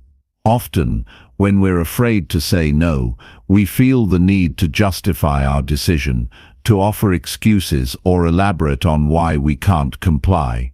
But the truth is, you don't owe anyone a lengthy explanation for your decisions. A simple "I can't" or "I'm unable to" is enough. You don't need to apologize for putting your needs first. Remember, it's not about being selfish, it's about being clear and honest with your time and energy. It's also helpful to recognize that saying no doesn't mean you're rejecting the person. You can say no to a request without rejecting the person who made it. You can remain supportive and respectful while still asserting your boundaries. If someone asks you to take on a responsibility or attend an event that you don't have the capacity for, a polite, firm no is enough. You can still express appreciation for the invitation or request, but you don't have to agree to everything that's asked of you. The fear of missing out can be another barrier to saying no. We worry that by turning down an invitation or opportunity, we might miss something important or exciting. But the truth is, saying no to one thing often opens up the space for something much more aligned with your true goals and values. When you say no, you make room for things that are truly meaningful. You allow yourself the freedom to focus on what's important to you, without the distractions or obligations that can pull you away from your priorities. There's also a tendency to feel that saying no is a sign of weakness, but it's the opposite. It takes strength and courage to establish boundaries and stand firm in your decisions. Saying no is not a sign that you lack compassion or care for others. It's a sign that you care enough about yourself to protect your time and energy. People will respect you more when you can confidently say no. It shows that you have self-respect and that you're not willing to overextend yourself just to please others. As you practice saying no, you may notice that others begin to respect your boundaries more as well. Setting clear limits sends the message that you value yourself, and that makes others more likely to value you too. Over time, you'll find that people start to understand and even expect that you won't always say yes. And that's okay. It's a healthy part of establishing respect in your relationships. You're not responsible for other people's reactions to your boundaries. What matters is that you're respecting yourself and taking care of your own needs. If you struggle with the guilt of saying no, it might help to reframe your perspective. Instead of viewing a no as something negative or confrontational, try to see it as an act of self-care. When you say no to something that isn't right for you, you're giving yourself the gift of space, clarity, and peace. You're creating the room to focus on what truly matters, to prioritize your own needs, and to make room for the opportunities that align with your true purpose. Remember that it's okay to say no. It's a powerful, necessary tool for protecting your time, your energy, and your well-being. Every time you say no, you're asserting your boundaries, reinforcing your self-respect, and choosing to live life on your own terms. And over time, the more you practice saying no, the easier it becomes to embrace your own needs and to set the kind of boundaries that support your healthiest, most fulfilled life. Chapter 13. The Smart Way to Speak Less in Texts and Emails. In today's world, communication has shifted in ways that were once hard to imagine. With the advent of texting, instant messaging, and emails, we find ourselves in a constant flow of written communication. At first glance, it seems like a more convenient way to stay connected, quick, efficient, and often less intrusive. But when you think about it, these texts and emails can often become overwhelming. They leave us feeling like we're always on and rarely have space to breathe. The idea of cutting back on words, being more direct and purposeful, can help regain control of this fast-paced communication landscape. A simple rule to remember is that less is more.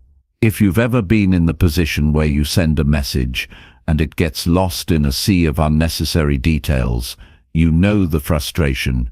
It happens all the time. We feel the need to explain everything in detail, to make sure the other person understands every nuance, every little context, thinking that the more we say, the clearer the message will be. But in truth, the opposite is often true. The more words you add, the more you risk diluting the message and overwhelming the recipient. One of the most effective ways to communicate clearly and efficiently is by getting straight to the point. Think of it as a filter. Before you type out that text or email, take a moment to assess whether every word serves a purpose. Is this information necessary for the recipient to understand what you're trying to convey? Does it add value, or does it just take up space? A lot of times, we fall into the habit of adding fluff because we're either trying to soften a message or we're not sure exactly what we want to say, so we end up saying too much. To start communicating with more precision, begin by asking yourself one simple question before sending any text or email: what's the core of this message? If you can't immediately articulate the core message, chances are it's not clear to you either. In that case, take a step back and refine it. Instead of trying to explain every little detail or every possible angle, focus on the most important point. This is especially helpful in professional settings, where clarity is essential. People are busy. They don't have the time to read through long, rambling messages. They just want the essential information, and they want it fast. Being concise doesn't mean being abrupt or rude. It's about making sure that you're only including what's truly relevant and necessary. A good rule of thumb is to ask, if I were the person receiving this, what would be the one thing I absolutely needed to know? That's the essence of the message. Everything else can be cut out. If there's a bit of context that's needed, sure, include it, but don't overdo it. Don't feel like you need to explain everything in order for it to make sense. A few carefully chosen words can go much further than an overwhelming block of text. Think about the clarity you feel when you read a short and direct message. It immediately gives you a sense of control. You don't have to sift through unnecessary words to figure out what's being asked or shared. In contrast, long-winded messages can make us feel like we're drowning in a sea of unnecessary information. It's exhausting, and it can lead to misunderstandings. When you communicate more efficiently, you not only save time for yourself, but also for the person on the other end. There's another powerful aspect of reducing your words: the opportunity to increase your impact. The more concise and thoughtful you are, the more likely it is that your message will be remembered. When people see that you value their time and attention, they're more likely to respect your message. It becomes a tool for better engagement and stronger relationships. In professional environments, brevity is often seen as a sign of respect. It shows that you are confident enough to get to the point without unnecessary elaboration. It signals that you trust the other person's ability to understand your message without needing a lengthy explanation. When you adopt this approach, you'll notice that people respond more positively. They'll appreciate the clarity, and you'll be more likely to have productive conversations that lead to quick actions. In personal communication, the principle is the same. If you're texting a friend, spouse, or family member, they're likely to appreciate a more direct approach. There's no need to over-explain or add unnecessary details that may only complicate the conversation. In fact, excessive explanation can sometimes come across as passive-aggressive, as though you're overcompensating for something that's unclear. When you keep things simple, you avoid these pitfalls and open the door to more meaningful exchanges. Another important piece of effective communication is recognizing when it's time to stop talking. The temptation to keep explaining ourselves, to keep offering more information, can come from a place of insecurity. We think that by adding more details, we'll make ourselves clearer or more convincing. But often the more we talk, the less convincing we become. People will start to tune us out, and the real message can get lost. Learning how to stop at the right moment is a key aspect of communicating with impact. To get better at this, start paying attention to your conversations, whether they're in person, over text, or in emails. Notice the moments where you might be saying more than necessary. How often do you feel like you're over-explaining? How often do you add extra context or qualifiers that don't add value? Once you become aware of this, practice reining it in. Stop before you say too much. By doing this, you allow your message to breathe and land more effectively. Finally, one of the most powerful tools in concise communication is silence. The space between words can often say more than the words themselves. In a conversation, don't be afraid of silence.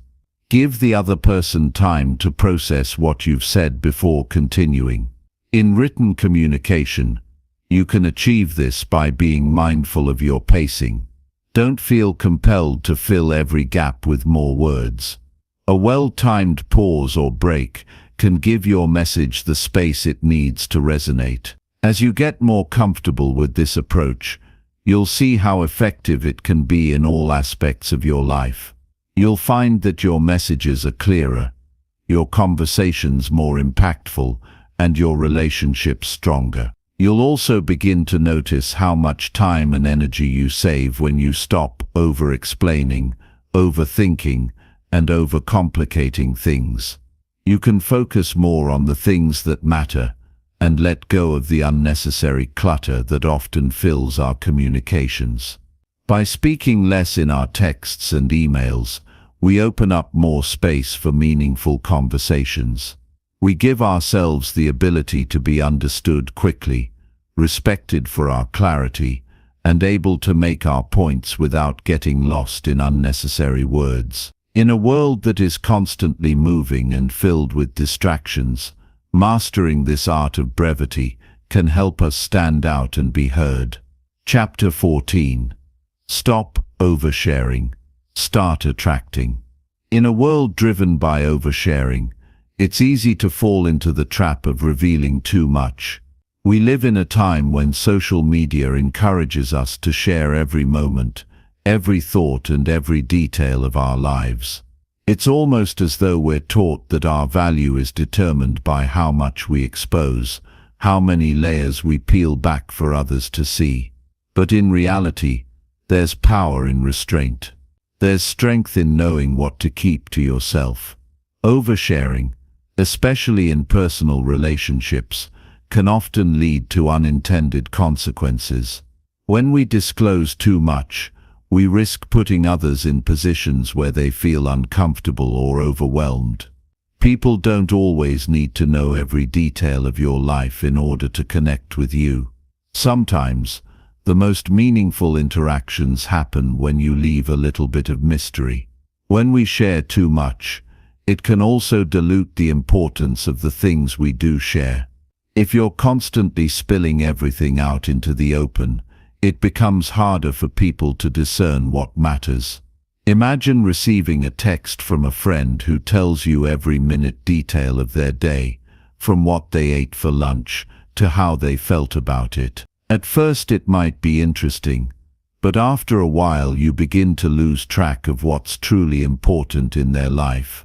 The details start to blend together, and the true meaning behind their words becomes clouded by the excess. Instead of creating stronger connections, oversharing can leave relationships feeling shallow and unfulfilling. It's not just about relationships with others. When you overshare, you also lose sight of yourself. We've all been there, telling someone everything, letting the words pour out, only to realize later that we've overexposed ourselves, leaving little room for personal reflection or for others to really see us for who we are. When you give away too much, too soon, you rob yourself of the chance to fully process your experiences before sharing them with others. You might feel an initial sense of relief or validation after revealing personal details, but that momentary satisfaction is fleeting. What you gain in attention or sympathy, you may lose in respect or understanding. We need to redefine what it means to be authentic. Authenticity isn't about sharing every detail of your life. It's about being true to yourself and allowing others to see the parts of you that matter. The power of keeping things to yourself comes from being discerning about when and what to share. It's about allowing the most meaningful moments to shine, without oversaturating the conversation with everything you've been thinking, feeling, or experiencing.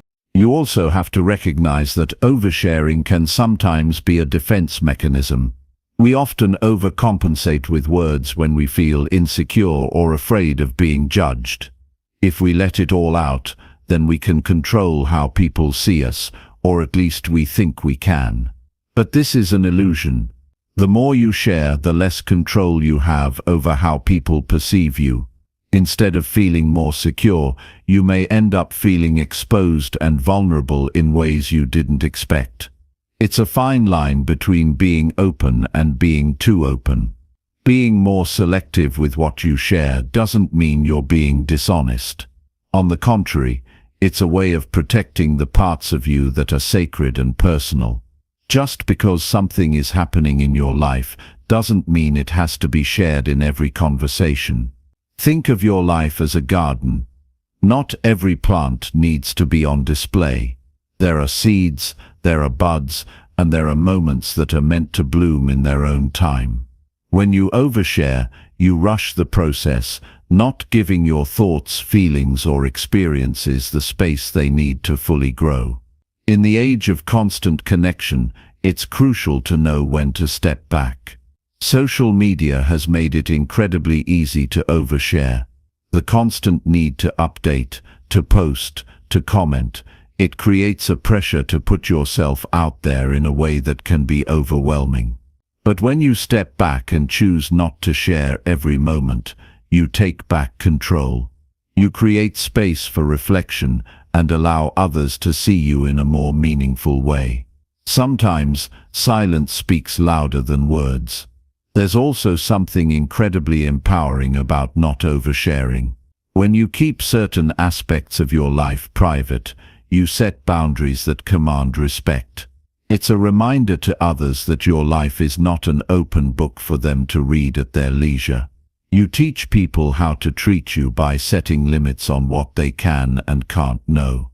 By holding back certain details, you invite others to earn your trust and give them the opportunity to engage with you on a deeper level. When you share only the essential, your words become more powerful because they are not diluted by unnecessary details. Consider how you interact with others. When people overshare with you, it can sometimes make you feel uncomfortable or even burdened by their openness. It's important to recognize that not everyone wants to hear every detail of your life. Sometimes, what feels like a casual conversation to you can feel like a lot to someone else.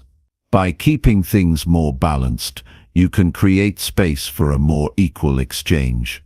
Instead of unloading everything onto someone, you give them room to share too, and in turn, you create more meaningful connections.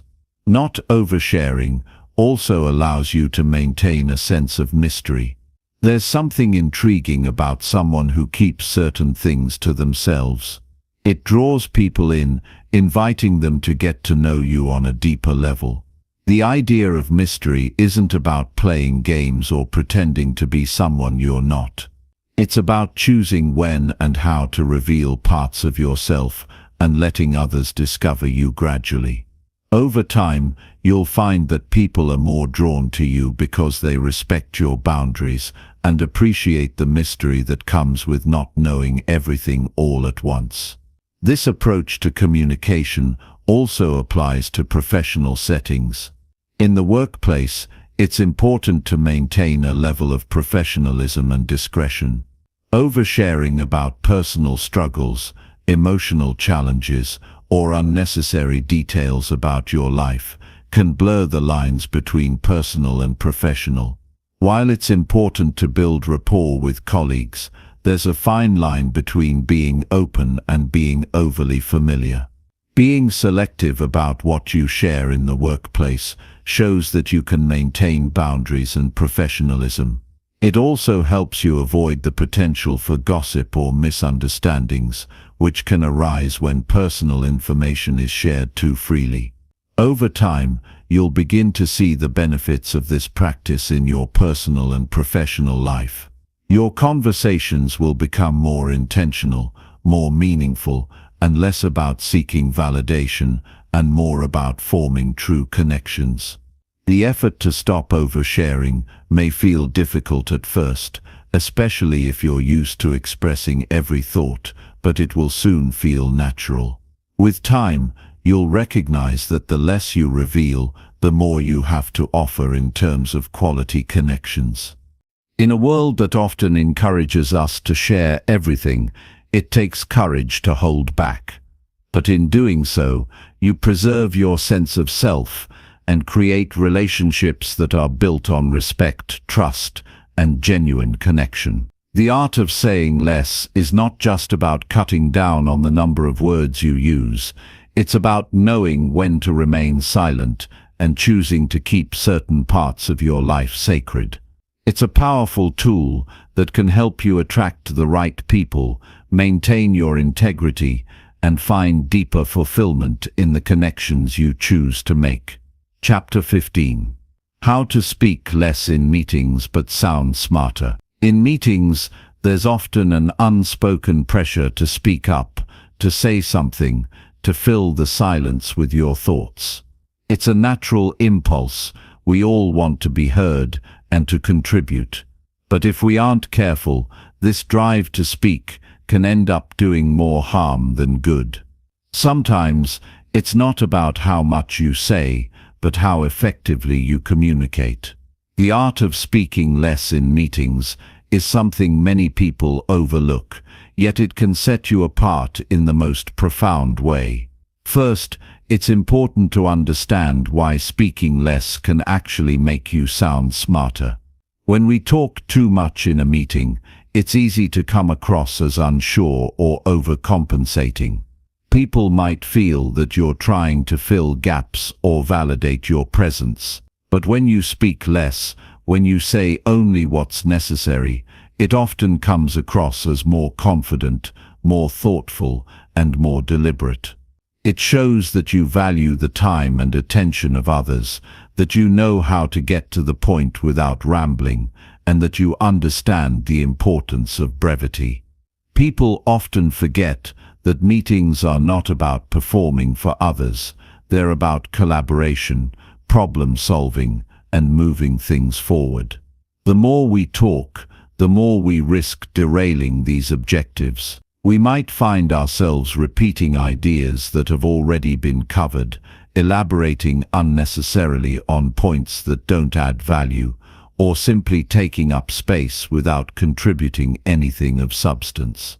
Each time we do this, we lose the focus of the group, and our credibility begins to slip away. Instead of filling the air with unnecessary words, take a step back and listen. The key to speaking less in meetings is first learning how to listen better. Often people talk over each other or speak without fully understanding the context. Listening allows you to pick up on nuances, to understand what's been said, and to form a more informed response. When you truly listen, you also give others the opportunity to contribute, which fosters a more balanced and productive discussion. When you do speak, make it count. Each word you say should carry weight. Focus on delivering your message clearly and concisely, avoiding tangents or filler words. Whether you're proposing an idea, offering feedback, or asking a question, try to keep your points short and precise. By doing this, you give others the space to engage with your ideas, leading to more meaningful and dynamic conversations. It's a sign of respect when you don't monopolize the conversation. It shows that you value the input of others and understand the importance of collaborative effort. Another key to speaking less in meetings is knowing when to hold back. Sometimes we feel the urge to respond immediately to everything that's said, to prove that we're paying attention, or to add our perspective to every point. But it's important to recognize that not everything requires a response. There's power in silence. By pausing before speaking, you give yourself a moment to reflect, to decide whether your contribution will truly add value, or if it's better to let others take the lead. This doesn't mean being passive or disengaged. It means being strategic about when and how you speak. As you practice speaking less, you'll start to notice a shift in how others perceive you. People will begin to respect you for your clarity, your thoughtfulness, and your ability to stay on point. They'll see that you're someone who understands the importance of making your words count, and that you're not just speaking for the sake of being heard.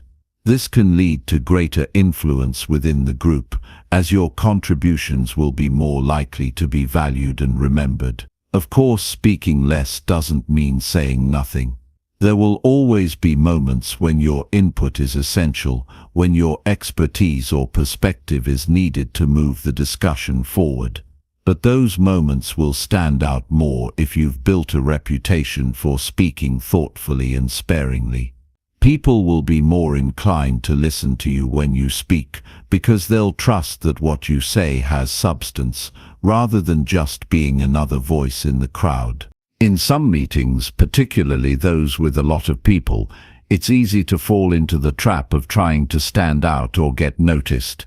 But the more you talk in these situations, the more you risk blending in with the noise. It's far more effective to be strategic about when you speak. Make sure your words are aligned with the purpose of the meeting and contribute to its goals. When you speak only when it's necessary and relevant, people will begin to look to you for direction because they know that when you speak, it's with purpose. There's also something incredibly powerful about saying less in meetings because it forces you to refine your ideas before presenting them. The more you talk, the less you think about the quality of your words. But when you hold back, you're forced to focus on clarity and precision. You can't afford to waste time with unnecessary explanations or ramblings. This discipline can help you become a clearer, more persuasive communicator overall. You'll start to notice that your points land more effectively, and you're able to guide conversations with ease rather than simply participating.